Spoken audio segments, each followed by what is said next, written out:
খামারে কিছু গাছ রোপণ করতেছি। এই কয়েকটা গাছ আমি পেয়েছিলাম। তারপরে এখানে হচ্ছে রেড কালার যেটা, এটার নামটা আমি জানি না, কমেন্টে জানাবেন আমাকে কে কে জানেন। আর এটা হচ্ছে নারিকেলের বনসাই করছিলাম, মোটামুটি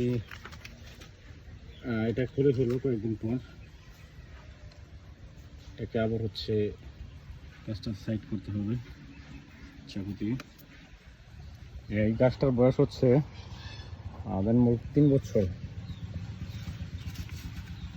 3 বছরে আমি এটাকে করতে পেরেছি। এখন কাজ করবো হচ্ছে এই যে সাইডটা প্লাস্টার বাকি রয়েছিল, এটাকে জাস্ট হচ্ছে এটা একটা সিমেন্টের আস্তরণ দিয়ে গ্যাপগুলি বন্ধ করে দেবো। যে গ্যাপগুলি দেখছেন এগুলি হচ্ছে বন্ধ করে দেব, যেহেতু এখানে পিঁপড়া বাসা করে, এখানে প্রচুর পরিমাণ পিঁপড়া বাসা করে। এটা এখন ধুয়ে পরিষ্কার করছি আজকে। এখন পানি দিয়ে সব ময়লা বের করে দিয়েছি। এখন জাস্ট হচ্ছে সিমেন্ট তুলতেছি কাজটা করবো।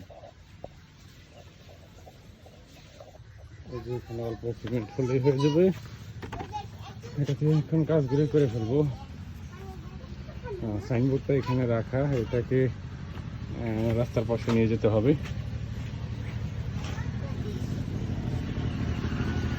আর এবারে সাইনবোর্ডটা কীরকম হয়েছে জানাবেন। আমার কাছে খুবই ভালো লাগছে, আপনাদের কাছে কীরকম জানি না। ইনশাল্লাহ আশা করি ভালোই লাগবে ডিজাইনটা। তো কথা না বাড়িয়ে কাজটা করে ফেলি।